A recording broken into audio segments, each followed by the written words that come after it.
Experiencias y reflexiones docentes. Espacios constructivos. Transformación pedagógica. Creatividad e innovación. DEDUN Radio. Una mirada al mundo de la docencia en la educación superior. DEDUN Radio. Un podcast producido por el Departamento de Docencia Universitaria de la Universidad de Costa Rica. DEDUN Radio. Transformando la docencia universitaria hacia ambientes de aprendizajes innovadores en contextos diversos. Hola, soy Carolina Campos, docente del DEDUN y productora de este podcast. Gracias por escucharnos. El Dr. Klaus Schlunzen Jr. es reconocido por su liderazgo y contribuciones en los campos de la educación inclusiva y la tecnología educativa. Su investigación se centra en la formación de profesores, la inclusión digital y escolar, el uso de tecnologías en la educación y la educación digital e híbrida. José Roberto Barbosa Jr. es pedagogo y obtuvo su título de máster en educación inclusiva. Sus estudios y trabajos se enfocan principalmente en la educación inclusiva y la integración en el entorno escolar. En esta conversación, los invitados se van a referir al tema de la inclusión en la educación superior y cómo las y los docentes podemos hacer de nuestra práctica educativa una práctica inclusiva.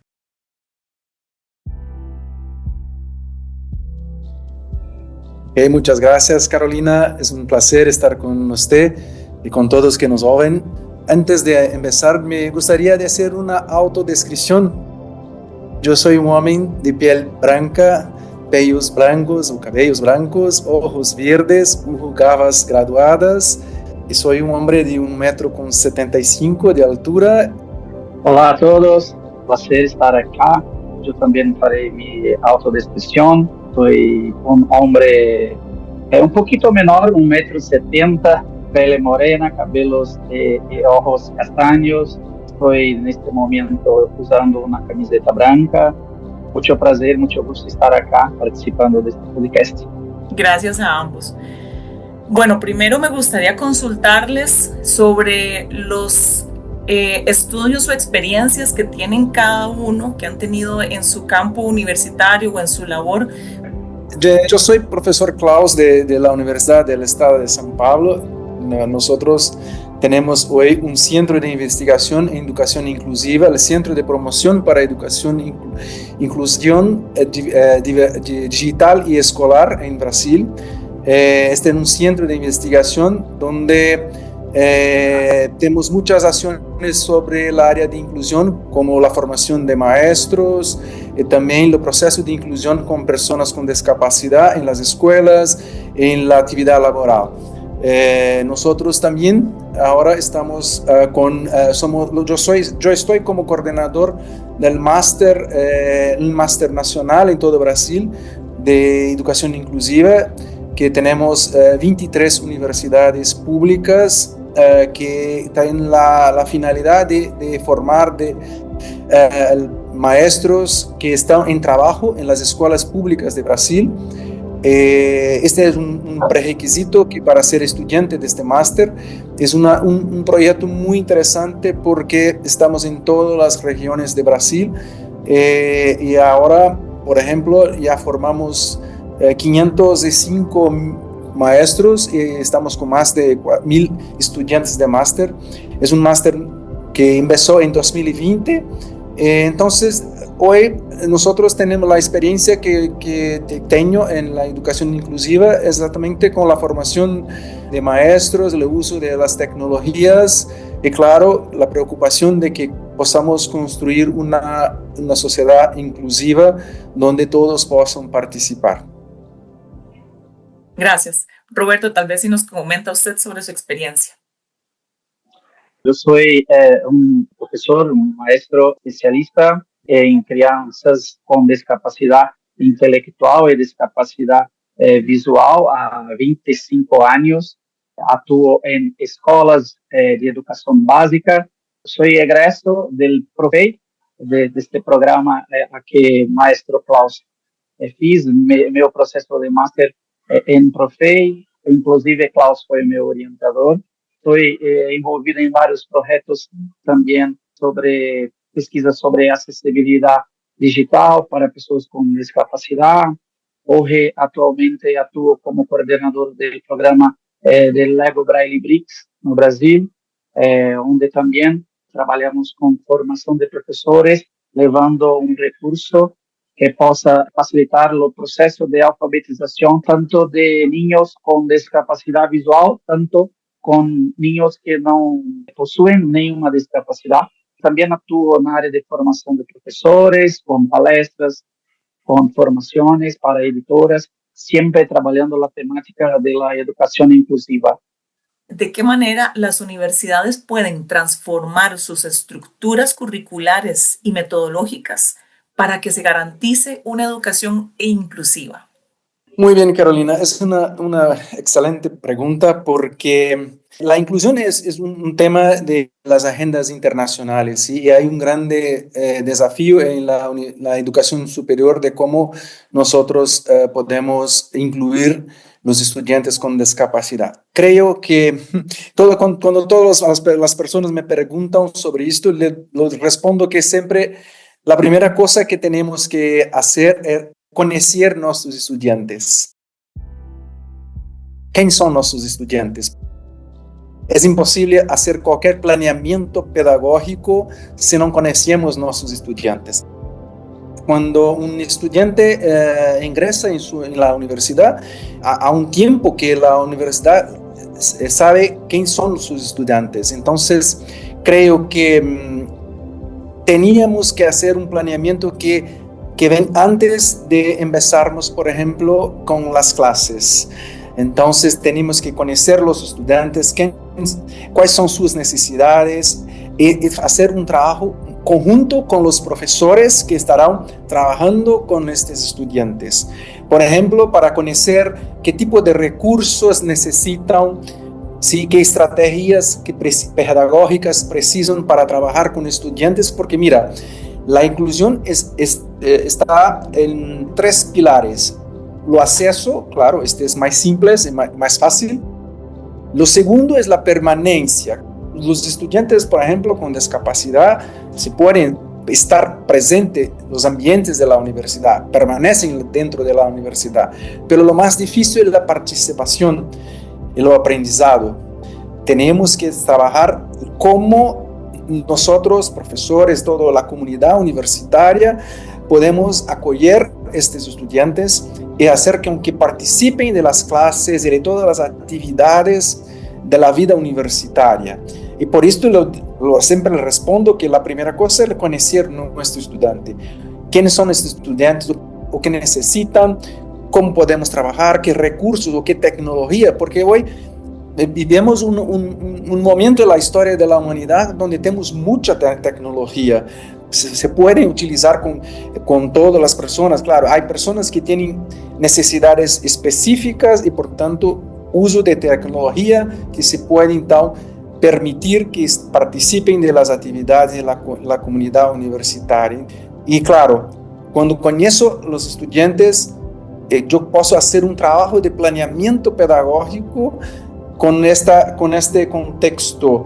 Y claro, la riqueza de todo el proceso de inclusión es que todo año todas las clases son distintas, todo año se cambian porque tienen personas con necesidades diferentes, específicas. Esto es un ambiente muy rico. Cambiamos nuestras metodologías, cambiamos nuestros recursos y esto es, creo yo, la excelencia de la educación cuando estamos haciendo una educación dinámica, una educación para todos. Entonces creo que esta es una cosa importante que teníamos que hacer en la universidad. Estás escuchando Dedum Radio. Transformando la docencia universitaria. Consulta que me hacen a mí las y los docentes de la UCR, cómo conocen y cómo personalizan la educación, la enseñanza, si ellos los conocen durante poco tiempo y a veces son grupos muy grandes. Y es una consulta que me hacen mucho y que a veces yo tampoco sé cómo responder, ¿verdad? ¿Cómo individualizamos y conocemos a esta población que cada año o cada semestre cambia? Y a veces son grupos pequeños, pero a veces son grupos enormes. Sí, Carolina, esta es una pregunta también importante porque, mira, la universidad, por ejemplo, estoy hablando de mi universidad, la UNESP, nosotros sabemos quién son nuestros estudiantes con 2 meses antes de empezarnos las clases, ¿sí? Entonces, por ejemplo, yo soy, por ejemplo, un profesor de cálculos en la ingeniería, ¿sí? Y para primer año de un curso de ingeniería. Y claro, y 2 meses antes, yo sé quién son los estudiantes de esta asignatura. Y, por ejemplo, podría tener un estudiante con discapacidad visual, por ejemplo. Yo sé, con 2 meses antes, tendré un estudiante con discapacidad visual.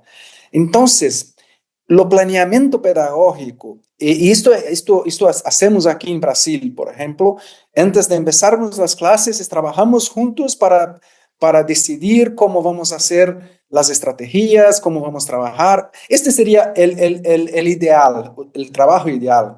Con 2 meses antes es posible hacer un planeamiento para, por ejemplo, como yo tengo una clase con un estudiante con discapacidad visual y otro, por ejemplo, con discapacidad auditiva. ¿Cómo voy a trabajar la asignatura de cálculos, por ejemplo, con este contexto cuando tengo más, por ejemplo, 20 estudiantes sin discapacidad, por ejemplo?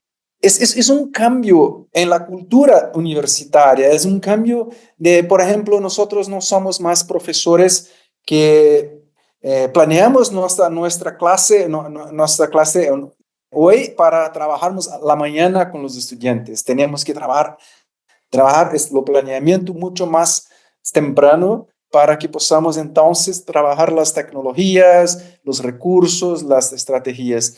Esto va al encuentro de un cambio también la forma como nosotros trabajamos. Nosotros somos profesores solos. Eso no es bueno. Un estudiante con discapacidad visual es un estudiante de ingeniería, por ejemplo. Y no solo mi asignatura, porque también la asignatura de otro profesor. Entonces, tenemos que cambiar la cultura del profesor solo en la universidad. Tenemos este año un nuevo grupo de estudiantes de ingeniería y ahora tenemos 2 estudiantes, uno con discapacidad visual y otro con discapacidad auditiva. ¿O qué hacemos ahora? Este es un trabajo que tiene que ser colectivo, un trabajo para beneficiar a la persona con discapacidad.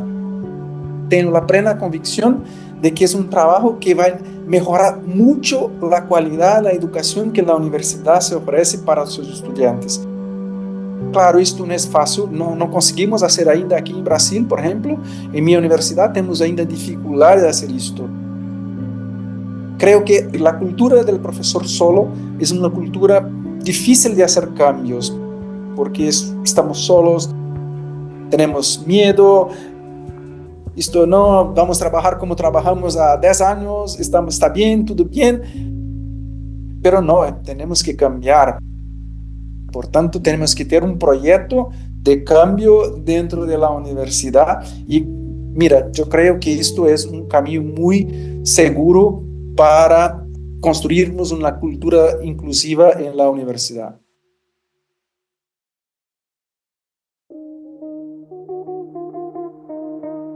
Visite nuestro sitio web docenciauniversitaria.ucr.ac.cr, donde encontrará materiales y recursos didácticos como publicaciones digitales y cápsulas pedagógicas, además de información sobre nuestros programas de licenciatura y maestría en docencia universitaria. Roberto, ¿cuáles diría usted que son las principales barreras que dificultan la implementación efectiva de estas prácticas pedagógicas inclusivas en las escuelas? Acá en Brasil, completando 10 años de la Ley Brasileira de Inclusión, que es un marco acá en Brasil, y en estos 10 años estamos lidando con varias dificultades, tanto culturais quanto atitudinais. Eu digo sempre a los maestros que la principal barreira que los profesores encontram hoje en la escola es o currículo. Pois temos um currículo que não foi pensado para as pessoas com discapacidade. Então, os professores olham o currículo, os alunos não conseguem fazer uma conexão. Por quê? Simples, porque este currículo não foi pensado para estes alunos. Porque temos ainda a ideia de que todos aprendem da mesma forma, aprendem as mesmas coisas e têm que evoluir da mesma forma. As dificuldades é entender que cada sujeito aprende de uma maneira particular, que ele tem uma forma de absorver os conhecimentos. Vários professores têm a ideia de que todos aprendem da mesma forma. Quebrar este paradigma é uma barreira muito grande. Na minha opinião, a principal barreira é o currículo. E depois também temos a questão da formação de professores, que também temos muita dificuldade em Brasil, pois os maestros não saem de las escolas universitárias preparados para lidar com alunos com discapacidade. É uma luta que Maestro Klaus e vários professores da universidade há muitos anos estão falando. E hoje a universidade está sofrendo de seu próprio sucesso, porque lutou tantos anos para que os alunos fossem incluídos em las escolas, e agora estes alunos cresceram, se formaram e estão chegando no ensino universitário. Então, a universidade lutou para que esses alunos frequentassem as escolas, e agora esses alunos estão chegando na universidade.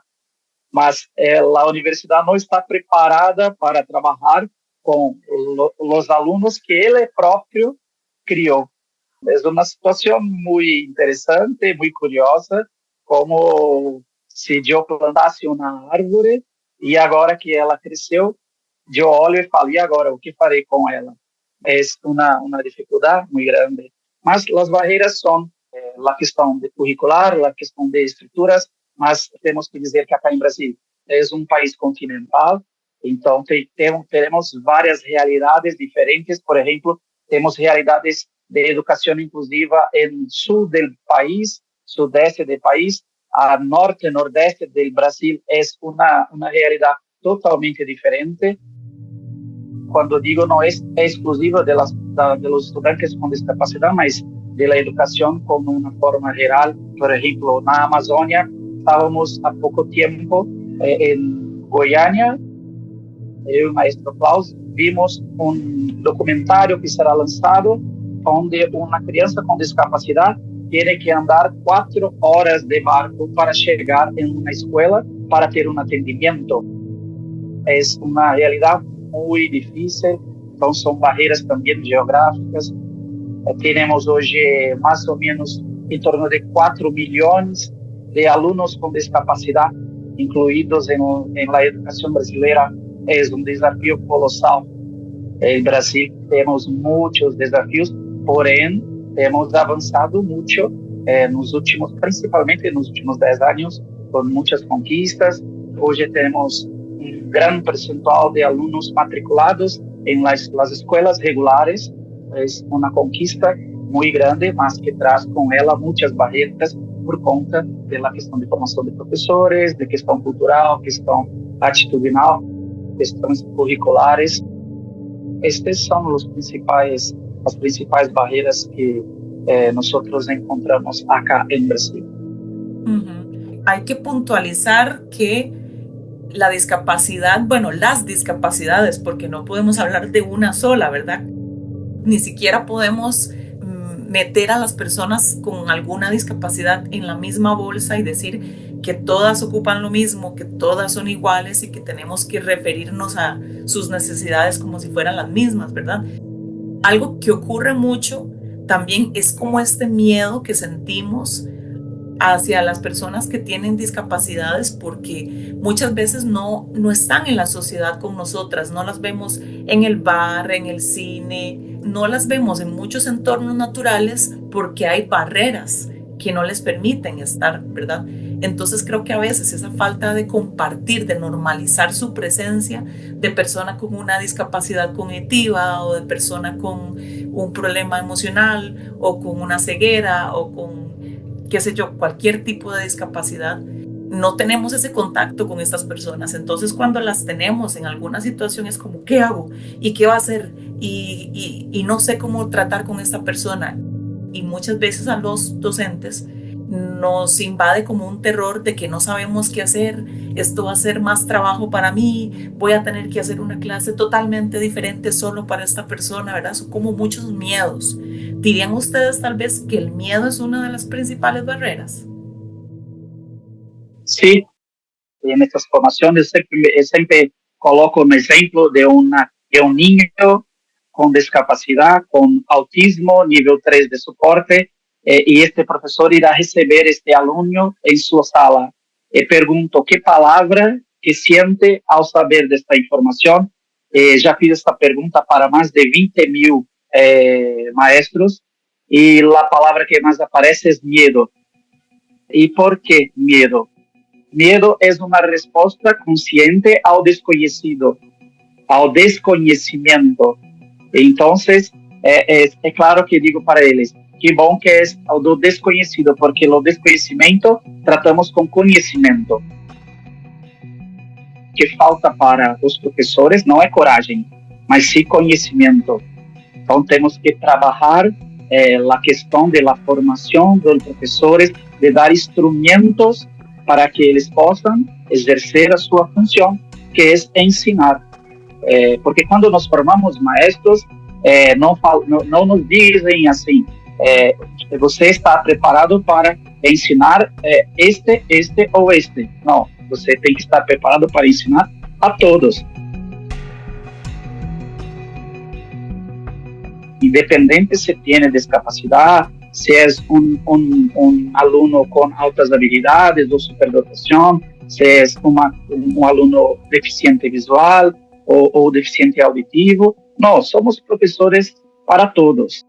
Isto é uma barreira. E acá no Brasil estamos tendo, neste momento, uma discussão muito grande acerca da inclusão das crianças com autismo, principalmente nível 2 e 3 de suporte, porque exigem uma estrutura grande, exigem uma mudança muito grande, tanto metodológica, quanto de estrutura física, quanto de currículo e quanto de atitude.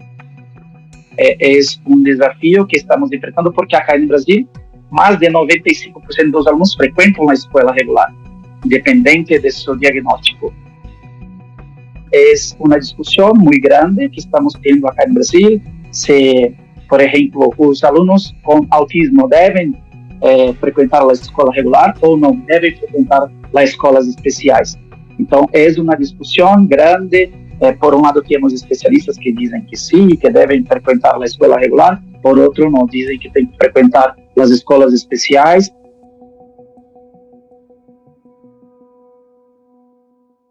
Então, mira, aqui em Brasil temos muitas discussões, temos muitas vertentes, muitos grupos, muitos especialistas com diferentes opiniões. Então, é um ambiente muito desafiador, porém muito rico, onde a cada ano conseguimos aí evoluir mais e mais na busca por uma educação. DEDUN Radio. Las barreras que tenemos hoy son las barreras de actitud. Y la pregunta que usted hace para nosotros, Carolina, es muy interesante porque, mira, el ambiente de educación que derrubamos las barreras. Y la principal barrera es la barrera actitudinal. Por ejemplo, para nosotros muchas veces es extraño, no es común tener una persona con discapacidad visual en una fiesta, en la playa, en fin. Pero esto es un preconcepto que empezamos a eliminar este preconcepto con la educación cuando todos participan, cuando una persona con discapacidad está en el ambiente de la escuela, de la universidad. Por ejemplo, yo tengo 2 hijas, ¿sí?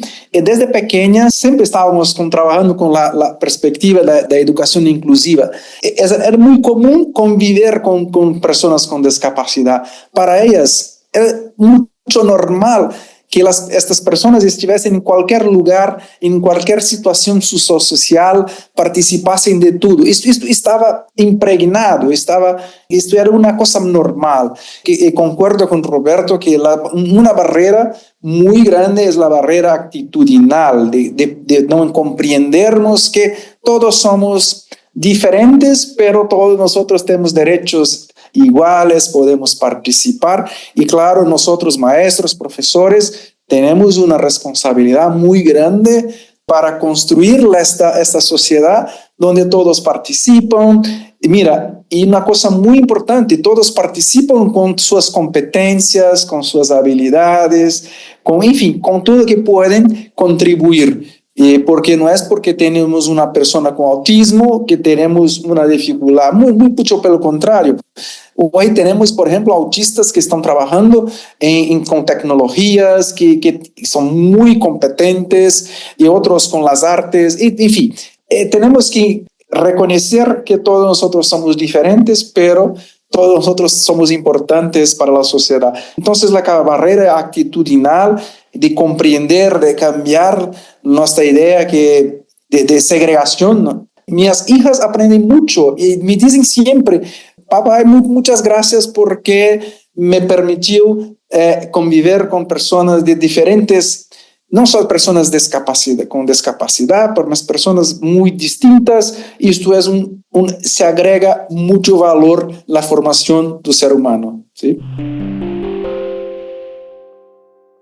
¿Cómo puede fortalecerse la relación entre las universidades y las instituciones escolares para promover una educación que sea más equitativa y accesible para las y los estudiantes? Creo que las universidades en los últimos años acá en Brasil han feito muchas acciones en el sentido de se aproximar más de las escuelas. Por ejemplo, podemos citar el ejemplo del Profei, que es un programa universitario donde permite que profesores possam ter acesso a uma pós-graduação. Estamos nesse momento em um processo seletivo para ingresso de novos professores para ingressar em master, e estamos lendo projetos belíssimos onde professores estão falando de sua prática, onde vão desenvolver pesquisas a partir de suas práticas e poder levar para esses alunos conhecimentos e saberes que a universidade possui. Então, pensa que os dois lados têm a ganhar. Tanto os professores trazendo suas problematizações para o campo da universidade, o campo da pesquisa, quanto a universidade tem muito a contribuir com os professores, com a educação, trazendo suas pesquisas, seus conhecimentos. Então, o maior desafio é a universidade demonstrar para os profissionais da educação que todas suas pesquisas estão à disposição para a melhoria da educação básica do Brasil. Então, eu não creio em uma melhoria, em uma evolução com a educação básica em um lado, com a educação superior, a universidade do outro. Não é possível. Os dois têm que ter um processo de parceria constante, diário, contínuo. E isso temos visto que em Brasil tem mudado muito. As universidades têm se aberto muito. Então, eu creio que se acabamos de falar na questão anterior, que é dos problemas, uma das barreiras na formação de professores, para superar isso, temos que a universidade fornecer a estes professores projetos para a melhoria da formação do máster em Brasil. E as universidades aqui no Brasil têm desenvolvido muitos projetos de cursos de extensão, de projetos de formação de professores, de cursos. Por exemplo, neste exato momento, estamos fazendo uma edição de formação de curso Lego Braille Bricks, por exemplo, para 4.400 professores, e a Unesp e a UNOESP é um parceiro do programa. Todo o seu conhecimento pedagógico para formular um curso que seja capaz de fornecer aos professores conhecimento para trabalhar com crianças com discapacidade visual. E totalmente gratuito, sem custos. O impacto deste curso na vida tanto dos profissionais quanto dos alunos com ou sem discapacidade é muito grande. Então, esta relação de parceria é importante. A universidade tem muito a ensinar aos professores e os professores têm muito a ensinar a la universidad. Ahora que lo menciona, pienso, por ejemplo, en mi formación como profesora, que nosotros por lo menos no tuvimos acercamiento hacia instituciones o poblaciones con discapacidad. Lo vimos en la teoría, las discapacidades que había, los derechos y todo eso, pero no tuvimos como parte de nuestra formación prácticas de estudiantiles, observaciones. Hacíamos observaciones y prácticas en colegios o escuelas donde íbamos a trabajar, pero nunca tuvimos un acercamiento con estudiantes con discapacidad. Entonces, cuando después llegan los profesores graduados a trabajar a una institución y reciben un estudiante, lo primero que dicen es: yo no estudié educación especial, yo no soy psicólogo, yo no soy terapeuta, ¿verdad? Entonces, como dice usted, es necesario que las universidades y los centros educativos trabajen siempre constantemente juntos para que los estudiantes que se forman como docentes pues puedan estar siempre en contacto, analizando, estudiando, enfrentándose, perdiendo ese miedo. Definitivamente es muy importante. Hablando de este tema, Klaus, ¿cómo puede fortalecerse la formación docente para que los profesores universitarios adopten una perspectiva inclusiva en su práctica cotidiana? Tenía que ser primero un cambio de cultura dentro de la universidad. Creo que es un detalle pequeño pero importante. Por ejemplo, cuando nosotros deseamos, no estamos preparados para trabajar con personas con discapacidad o con educación especial, tenemos que comprender que hay una diferencia de educación especial y educación inclusiva. Cuando estoy hablando de educación especial, estoy hablando de un especialista en la discapacidad. Y cuando estoy hablando de educación inclusiva, estoy hablando del profesor de clase común o del maestro de clase común. Entonces, por ejemplo, los profesores y maestros, por ejemplo, los profesores de la universidad, nosotros no tenemos, estudiamos, pero no sabemos hacer mucho, claro. Tienen que estudiar y tienen que cambiar. Pero tienen que comprender que somos profesores de la educación inclusiva y no de educación especial. Y ahí, claro, como Roberto decía, las escuelas de Brasil, las escuelas de primaria y secundaria, con los cambios de la ley, por ejemplo, los estudiantes con discapacidad comenzaron a llegar a la escuela primaria y secundaria y con los años se llegan a la educación superior. Entonces, este proceso tenía que ser mucho bien comprendido por los profesores de la universidad también, porque en la educación primaria y la educación secundaria tenemos la educación, el profesor que aquí hallamos de profesor del atendimiento especializado, ¿sí? Es un profesor que conoce la especialidad. Y el profesor de la clase común, que es un maestro que trabaja con los estudiantes de la clase. Es un trabajo que tenía que hacernos lo mismo en la universidad. Lo proceso es lo mismo. Cuando los estudiantes llegan a la universidad, también tenemos que tener, por ejemplo, una estructura de apoyo para que los profesores de la universidad puedan trabajar. Entonces, esta duda, por ejemplo, de no conozco la educación especial. Esta no es la función del profesor.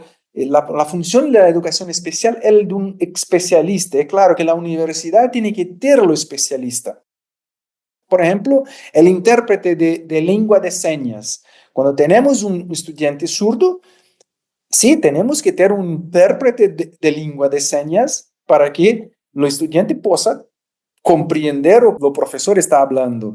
Y claro que esto tiene un impacto en la estructura universitaria porque tiene que tener dinero para pagarle lo especialista. Pues este es un cambio que es necesario, es un cambio porque estamos hablando de una educación de excelencia y ahora las tecnologías son importantes para hacer este cambio. Entonces me gustaría ya hablar un poco sobre esto porque las tecnologías nos permiten que la inclusión sea algo real, posible. Porque, por ejemplo, a 30, 40 años atrás no teníamos tecnologías hoy, por ejemplo, como inteligencia artificial, que, por ejemplo, nosotros estamos trabajando con Costa Rica, con el profesor Mario Chacón, desarrollando un sistema para la construcción de un diccionario de lengua de señas para Brasil, para Costa Rica, que está muy avanzado en Costa Rica, también para Brasil, para España y otros países. Es un ejemplo que la tecnología, si tenemos hoy la construcción de diccionarios de lengua de señas, tenemos la gran oportunidad de tener sistemas que, por ejemplo, con la inteligencia artificial, comprenden, por ejemplo, que un profesor en la clase está hablando y se hace una traducción automática en lengua de señas, por ejemplo, con un avatar, de modo que el estudiante con surdez, con surdo, se puede comprender lo que el profesor está hablando. Esto es un avance muy grande en la tecnología. Y claro que para las universidades este uso de la tecnología es muy importante porque, claro, los intérpretes son muy importantes, son profesionales importantes, especialistas, pero casi imposible tenemos intérpretes en todos los contextos. Entonces, mira, algo importante que es entender que estamos hablando de inclusión, pero son muchas variables, pero la articulación, la combinación de tecnologías, formación de profesores, uso de estrategias pedagógicas diferenciadas, son posibles hoy para hacer este proceso de inclusión. Entonces, la formación pedagógica del profesor de la universidad tiene que estar mucho focada en esta perspectiva de cambios de uso de tecnología. Y claro, cuando hablamos, por ejemplo, la inteligencia artificial estarán sustituyendo los profesores. No, eso no es verdad. Los profesores seremos siempre profesores y aquel que piensa que la inteligencia artificial irá nos sustituir, no es, esto es un absurdo total, porque nosotros profesores somos responsables por lo proceso de aprendizaje, la mediación pedagógica, no es una formación solo cognitiva, también una formación afectiva, emocional.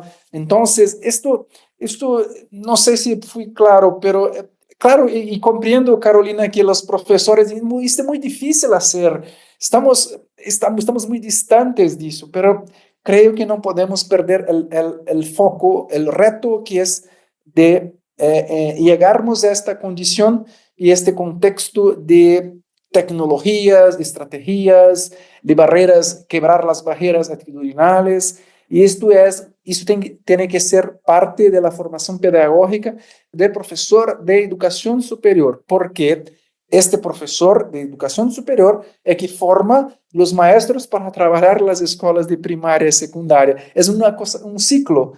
Me gustaría mucho de ver esto aconteciendo porque creo que tenemos la posibilidad de tener un mundo mucho, mucho mejor de valores humanos y de una sociedad más justa, en fin, una sociedad inclusiva de verdad. Bueno, quisiera agradecerle muchísimo a los docentes que nos acompañaron hoy, Klaus Schlunzen y también Roberto Barbosa de la Universidad Estadual de Sao Paulo en Brasil. Agradecerles mucho a ellos por compartir con nosotros una vez más. Estuvieron en Costa Rica y también compartieron sus experiencias y reflexiones sobre la inclusión en la educación superior. Agradecer la oportunidad de participar de este importante podcast.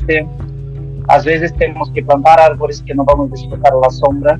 Então, mesmo que neste momento pareça que o que estamos a fazer é uma coisa simples, que é uma coisa muito difícil, mas temos que saber que nosso trabalho no futuro fará muita diferença na vida das pessoas. Então, continuem esta luta por uma educação cada vez mais significativa, cada vez más inclusiva. Quería terminar, claro, diciendo que para toda la comunidad universitaria, la inclusión para mí debería ser la política principal de una universidad. Cuando tenemos la cultura inclusiva, tenemos una universidad mejor, y creo que todos los indicadores de calidad de la universidad estarán muy bien, porque estamos trabajando la idea de una formación de seres humanos, como dice Roberto, y claro, estamos trabajando con una perspectiva de una convivencia social universitaria mucho rica. Por esto que digo que la inclusión debería ser la política central. Por tanto, creo que mi última palabra aquí es decir que para profesores y para los gestores de la universidad que continúen trabajando en la inclusión, porque esto es un trabajo muy gratificante, de calidad, y que tenga un resultado no solo para las personas, para la institución universitaria, porque tienen la imagen de una universidad inclusiva, es hoy una imagen de una universidad de calidad, una universidad que tiene un reto muy importante y que es una agenda internacional y que puede, claro, contribuir mucho para un mundo mejor. Muchas gracias por la oportunidad, Carolina, de la Universidad de Costa Rica. Muchas gracias a todos.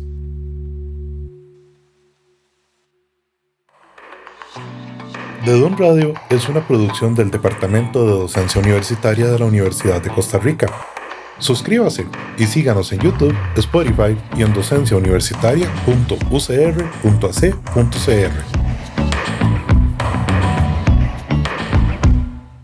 La información de este podcast corresponde al criterio de las personas entrevistadas. Las opiniones e información que se comparten no reflejan necesariamente la posición del DEDUM.